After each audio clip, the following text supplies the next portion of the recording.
Dear student, आज EEDM की इस क्लास में मैं आपका पुनः स्वागत करता हूं।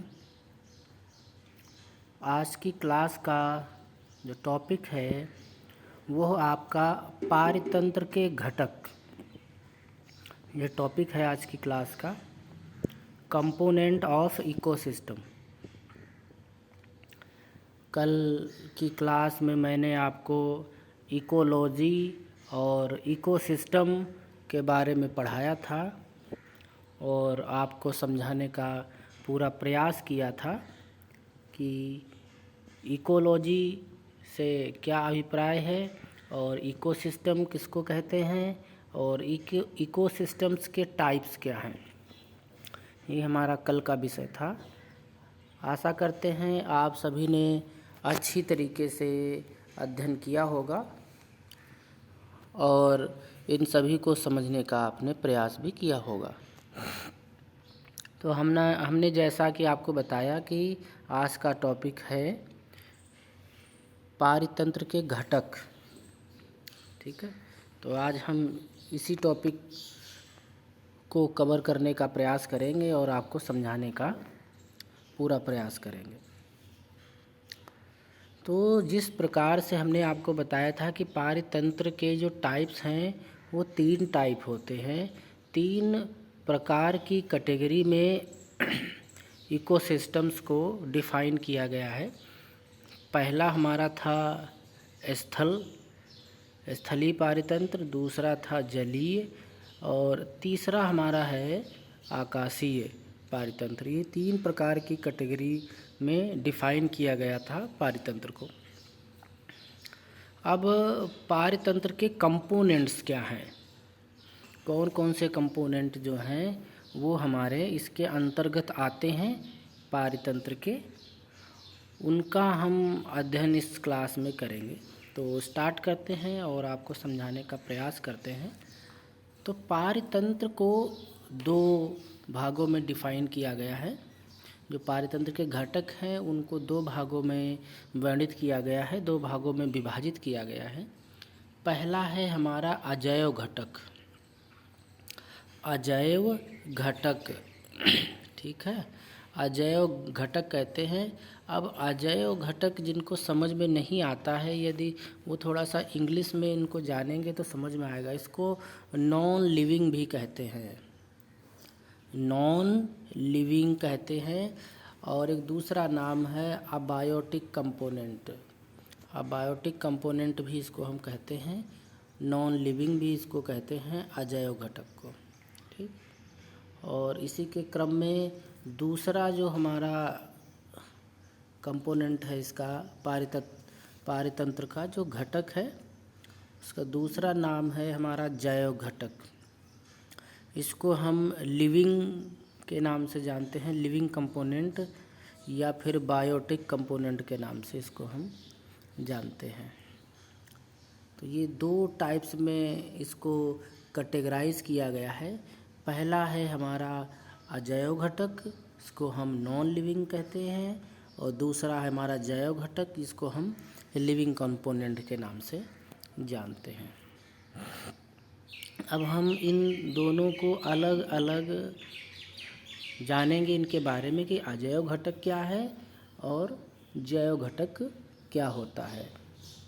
ठीक है, तो अजैव घटक इसको इंग्लिश में हम नॉन लिविंग कहते हैं, अर्थात जो जीवित नहीं है, जो जीवित नहीं है। अजैव, जैव का मतलब जीव, आ माने नहीं, जिनमें जीव नहीं है, ऐसे कंपोनेंट जिनमें कोई जीव नहीं होता है, आप उन्हीं को कहते हैं नॉन लिविंग। लिविंग का मतलब होता है जीवित, नॉन लिविंग मतलब निर्जीव।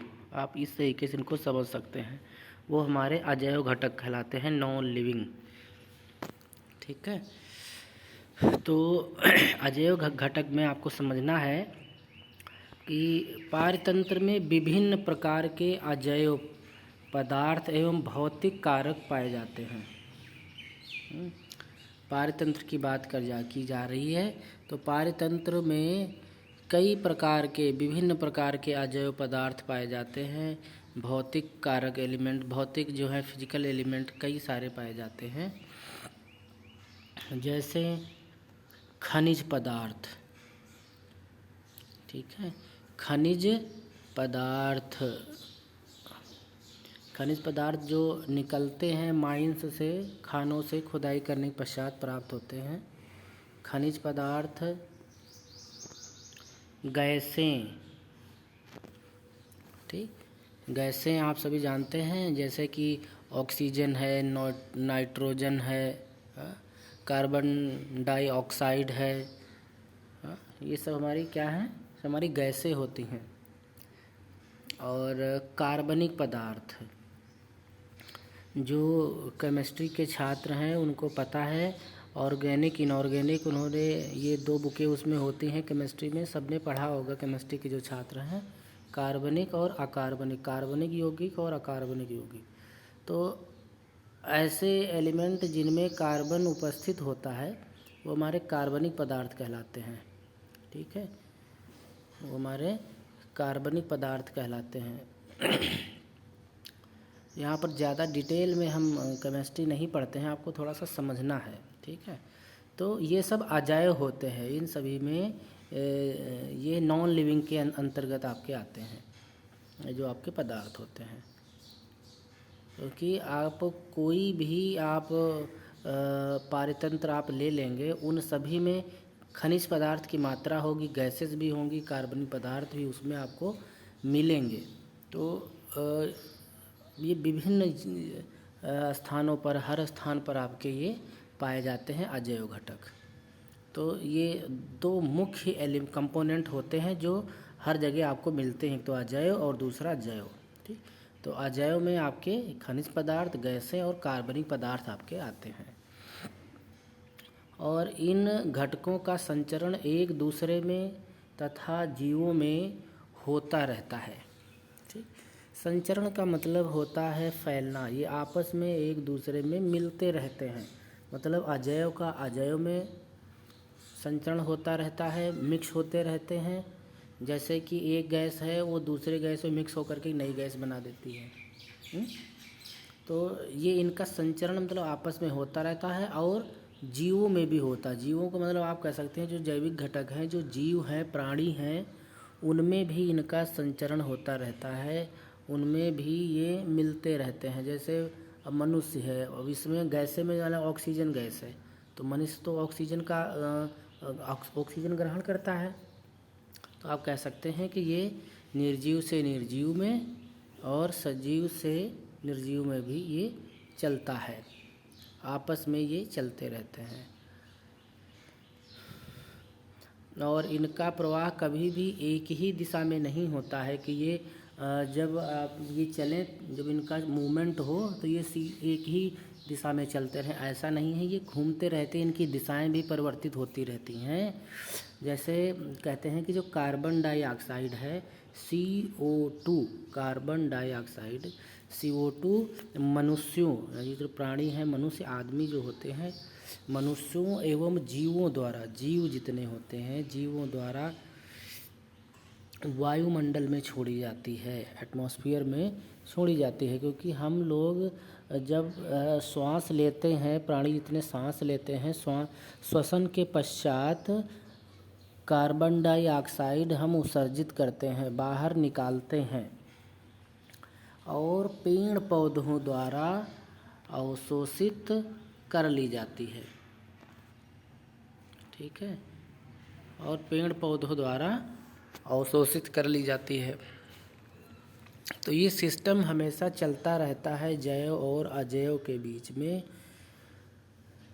ठीक है, इस प्रकार अजैव घटकों का संतुलन बना रहता है। यह पर्यावरण की एक बहुत खास बात है कि इसमें एक दूसरे से सभी लगे रहते हैं, कि अभी हमने आपको बताया कि मनुष्य जीवों के द्वारा कार्बन डाइऑक्साइड उत्सर्जित की जाती है और पेड़ पौधों के द्वारा उसको ग्रहण कर लिया जाता है। तो जिधर से जितनी उत्पत्ति हुई वो दूसरे के द्वारा उसकी खपत हो गई। इसीलिए कहते हैं कि ये बैलेंस जो पर्यावरण का है वो बना रहता है। लेकिन जब बैलेंस ये खराब हो जाता है, ये सिस्टम हमारा बिगड़ जाता है, तभी यह समस्या उत्पन्न हो जाती है, तभी यह दिक्कत उत्पन्न होती है। तो इस बैलेंस को ना बिगड़ने दिया जाए, इसीलिए ज़रूरत पड़ी है हमको इकोलॉजी की इसीलिए ज़रूरत पड़ी है पारिस्थितिकी की, कि अध्ययन किया जाए कि किस तरीके से हम इस बैलेंस को मेंटेन कर सकें, यह बैलेंस हम बना सकें। ठीक है, तो इतना आपको समझ में आ गया। आशा करते हैं कि समझ में आया होगा नॉन लिविंग के बारे में, अजैव घटकों के बारे में। ठीक, अच्छा, नेक्स्ट है आपका जैव घटक, इनको हम लिविंग कहते हैं, लिविंग कंपोनेंट या बायोटिक कंपोनेंट के नाम से हम जानते हैं। तो इसमें आपको समझना है, ये काफ़ी ज़्यादा इम्पोर्टेंट है आपके लिए, क्योंकि यह पारतंत्र का एक बहुत ही महत्वपूर्ण घटक है।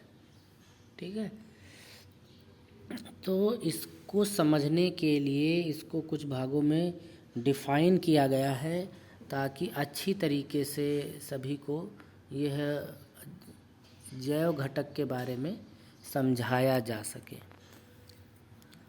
देखते हैं, तो इसको समझाने के लिए जैव घटक को 3 भागों में डिफाइन किया गया है। 3 भागों में इसको डिवाइड किया गया है, विभक्त किया गया है, और ये एग्ज़ाम में कई बार पूछा गया है। इन सभी के ऊपर टिप्पणी लिखने के लिए आती है, उत्पादक, उपभोक्ता और अपघटक। तो ये आप अच्छी तरीके से समझ लीजिएगा। लिख तो आप अपने हिसाब से ज़रूर लेंगे, इतना तो मुझे आप सभी के ऊपर विश्वास है। तो पहला जो इसमें विभाजन किया गया है, पहला विभाजन है जैव घटक में उत्पादक। ठीक है, पहला उत्पादक है, दूसरा है उपभोक्ता, और तीसरा है अपघटक। ठीक है, तीसरा है अपघटक। तो 3 हमने आपको बताया।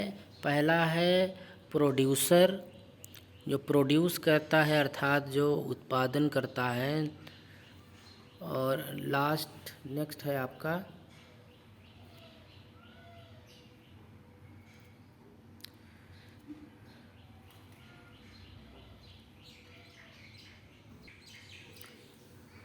सेकंड है उपभोक्ता, जिसको कंज्यूमर कहते हैं, और थर्ड है हमारा अपघटक,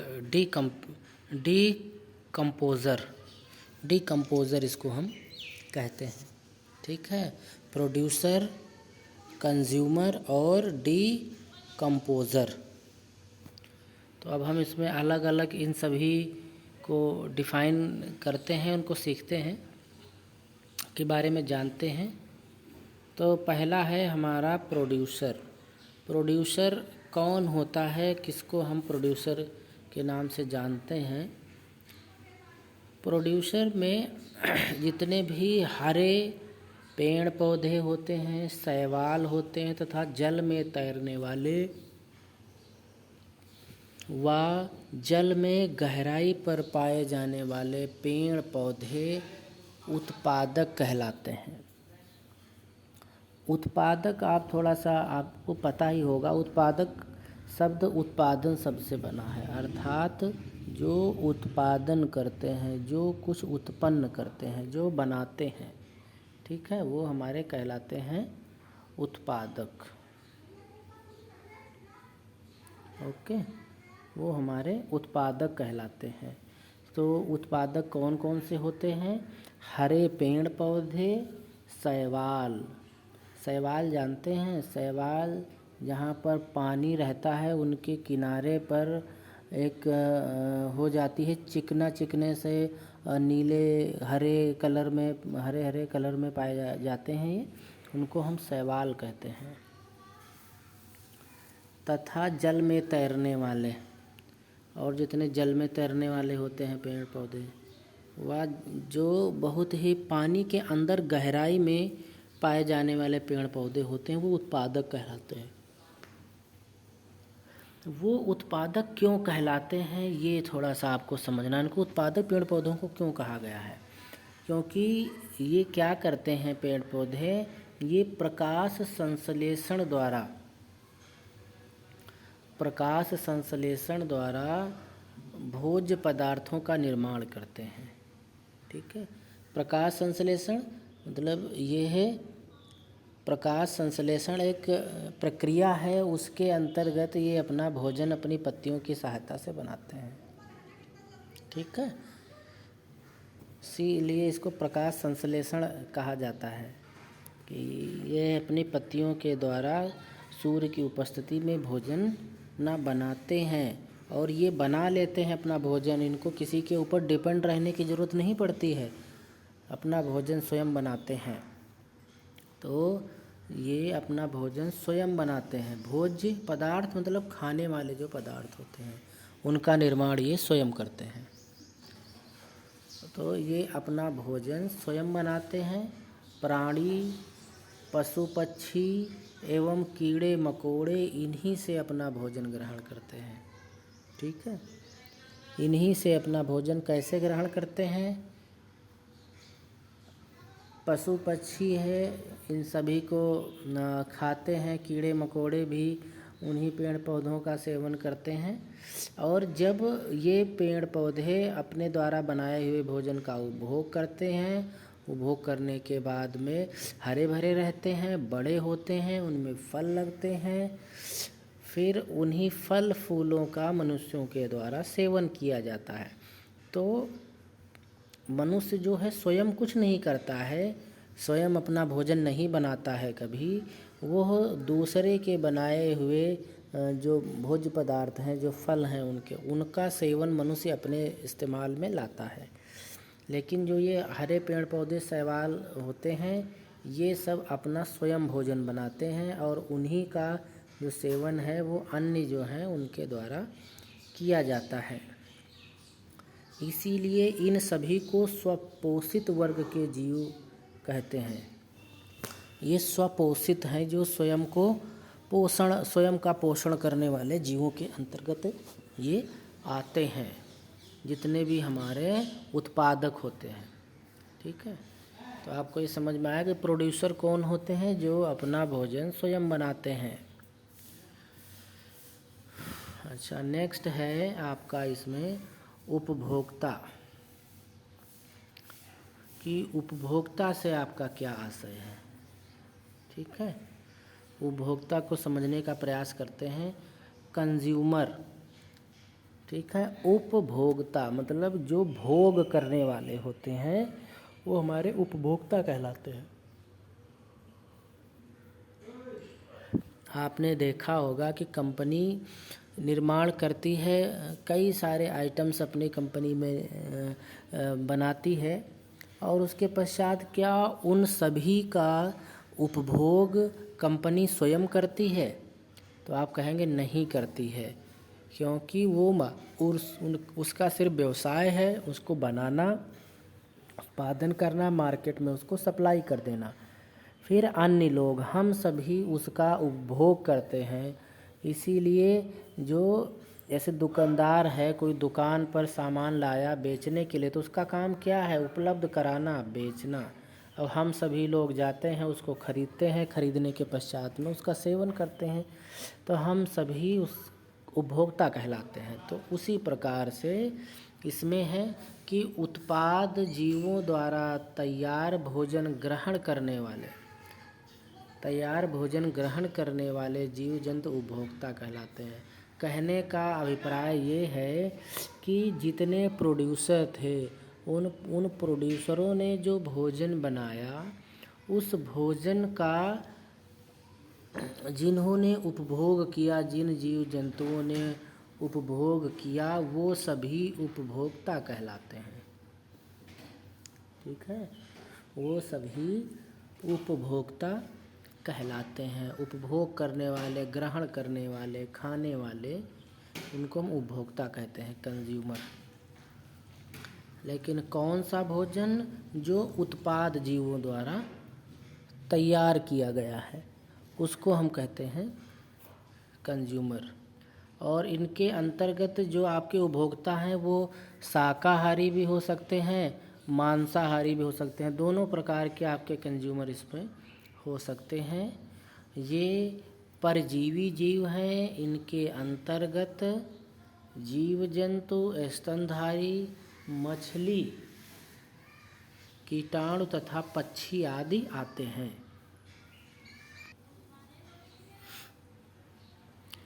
तो आपने देखा कि जितने भी उपभोक्ता होते हैं ये सभी परजीवी होते हैं। परजीवी तो दूसरों पर जीवित रहने वाले, ये परजीवी हैं।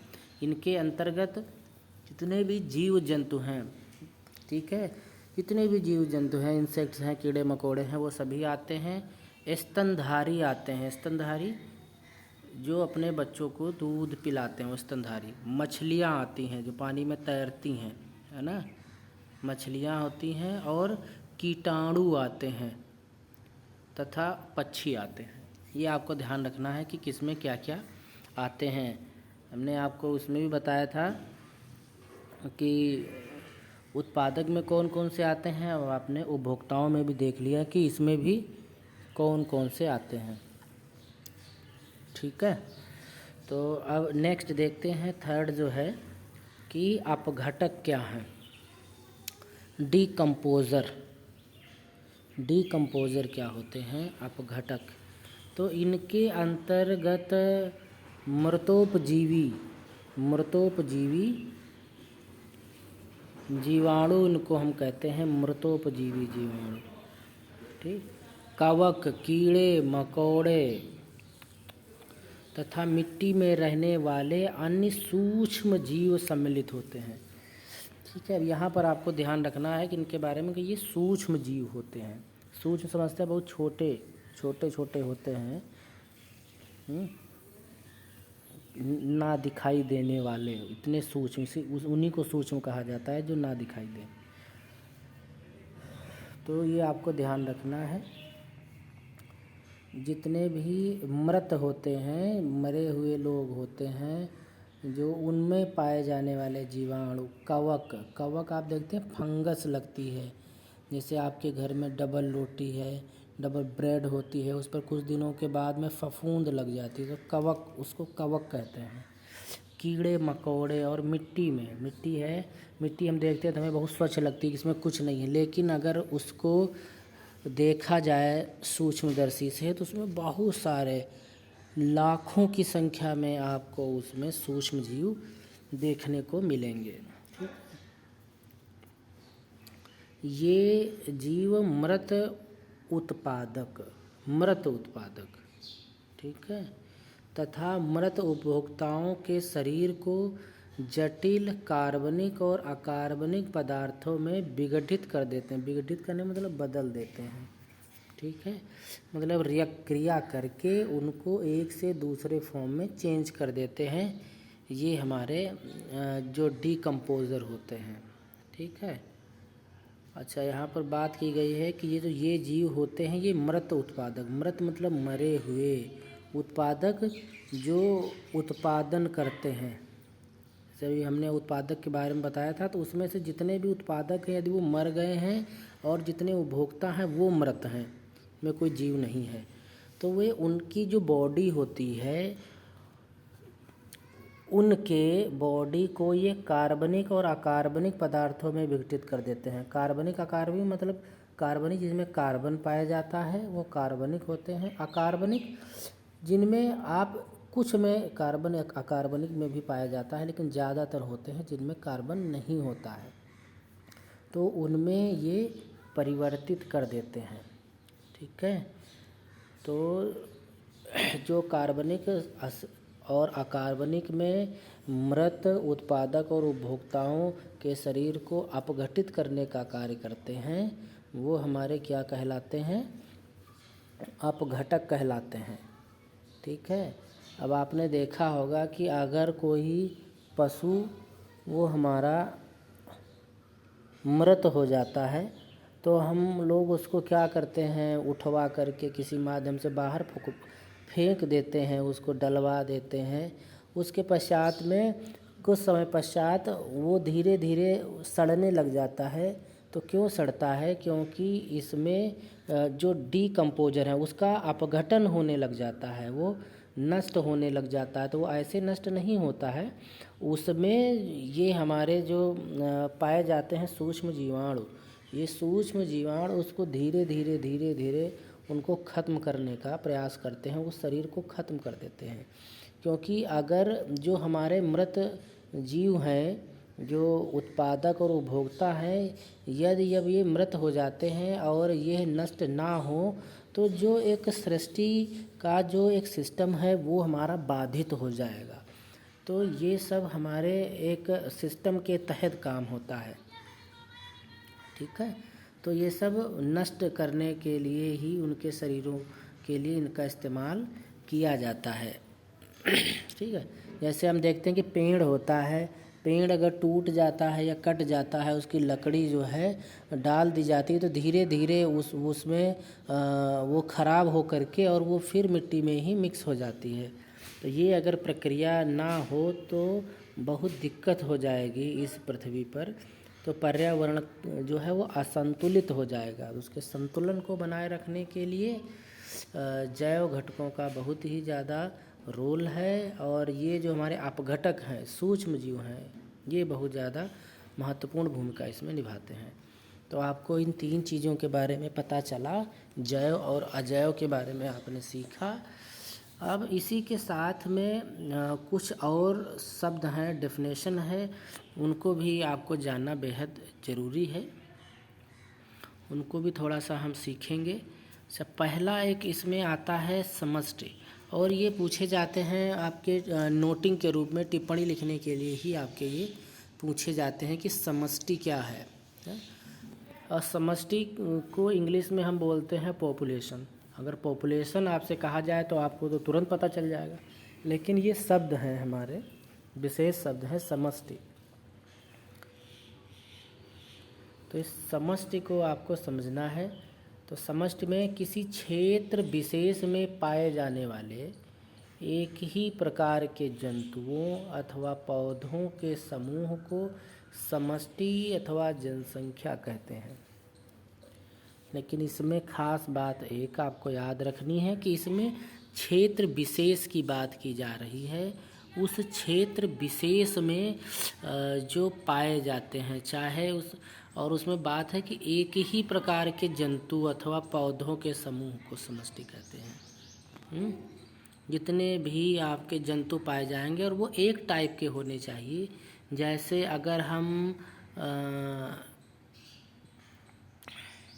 जो रेंगने वाले हैं, उन रेंगने वालों में ऐसे मान लो कि एक प्रकार के से सर्प हो गए, वो कितने हैं, है ना। अब रेंगने वालों में ऐसे छिपकलियाँ भी होती हैं, वो कितनी हैं। तो इन सब की संख्या कितनी है।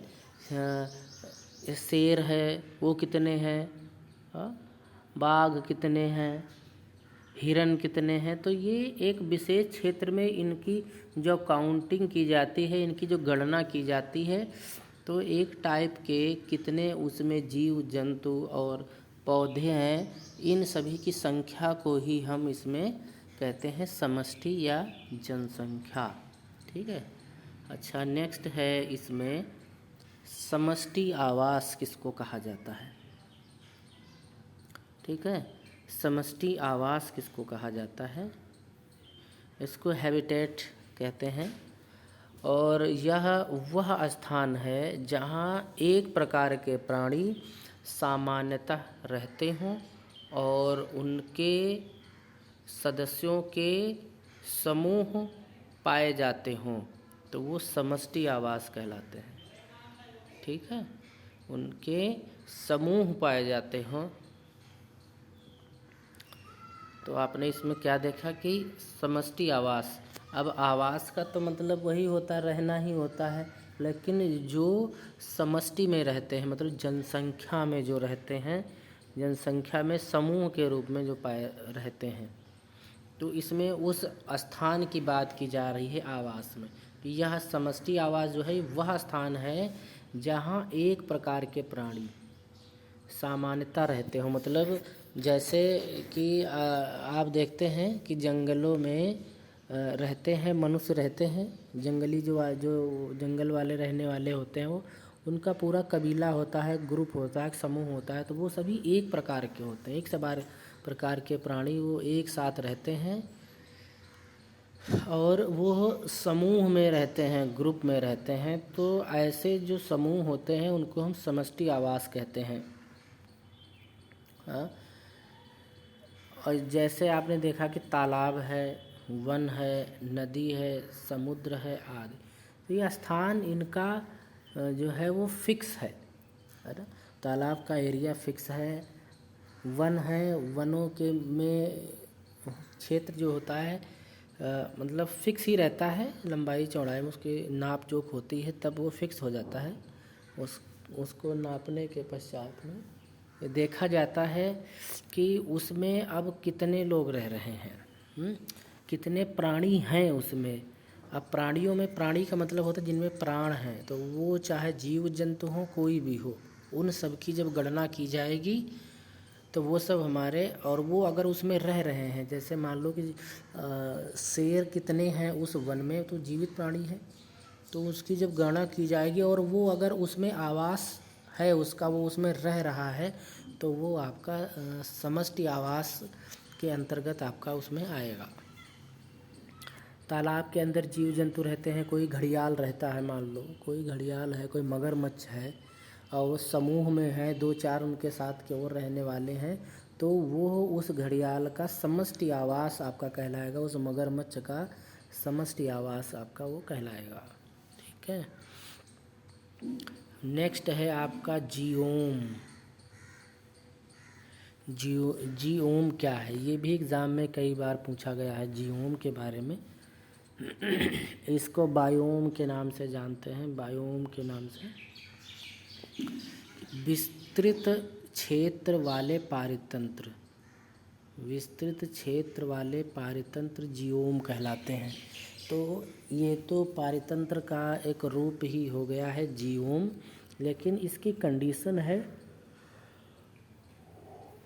कि ये है विस्तृत होना चाहिए। विस्तृत का मतलब विस्तार के साथ में काफ़ी लंबा हो, काफ़ी डिस्टेंस जिसमें होती है वो हमारा कहलाता है जियोम। जैसे वन, टुंड्रा वन होते हैं, काफ़ी लंबे चौड़े, काफ़ी डिस्टेंस होती है, बहुत बड़े क्षेत्रफल में होते हैं, विस्तृत होते हैं। तो ये हमारे टुंड्रा वन होते हैं, घास के मैदान, रेगिस्तान, समुद्र सब हमारे विस्तृत होते हैं। तो समुद्र हमारा एक जियोम है, समुद्र हमारा एक जियोम है। तो जियोम की खास बात क्या है कि इसका क्षेत्र विस्तृत होना चाहिए, इसका क्षेत्र विस्तृत होना चाहिए। तो आपने समष्टि के बारे में जाना, समष्टि आवास के बारे में भी जाना, और जियोम के बारे में भी आपने जाना। ठीक है। तो आपसे कुछ क्वेश्चंस हैं, आपको हम देते हैं, आप हमको बताइएगा।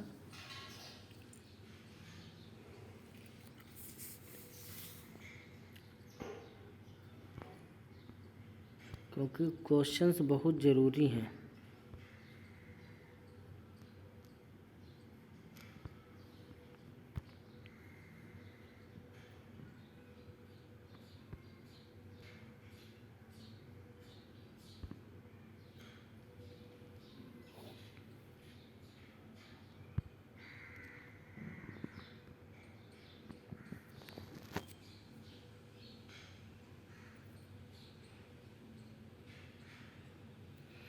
क्वेश्चन है कि पेड़ पौधे कौन सी गैस ग्रहण करते हैं।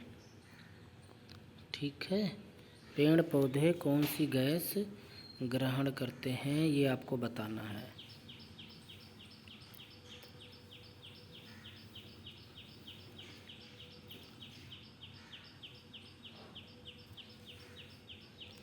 दूसरा आप इसमें बताएंगे कि मनुष्य उपभोक्ता है कि उत्पादक, इन दो में से क्या किन श्रेणी में आता है।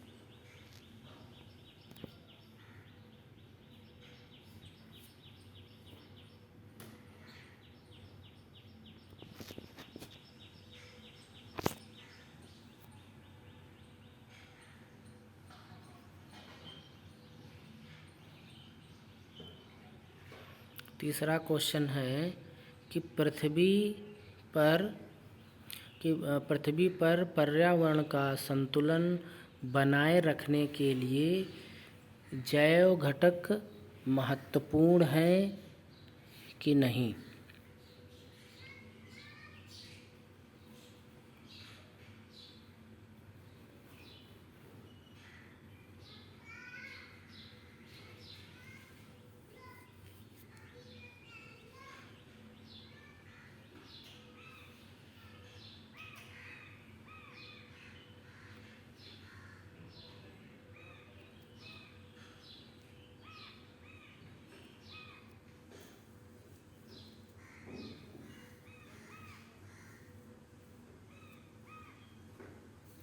नेक्स्ट और लास्ट क्वेश्चन है कि क्या पृथ्वी जीवोम के अंतर्गत आती है।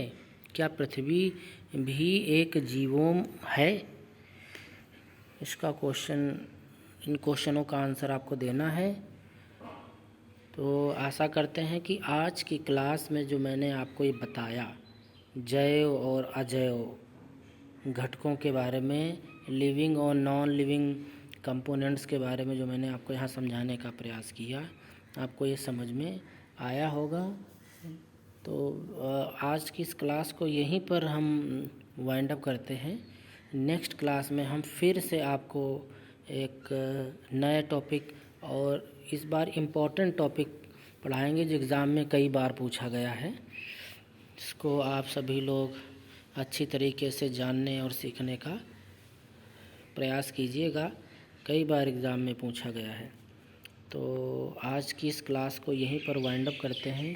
मिलते हैं नेक्स्ट क्लास में। तब तक अपना ध्यान रखिए, घर पर रहिए, सेफ रहिए, सुरक्षित रहिए।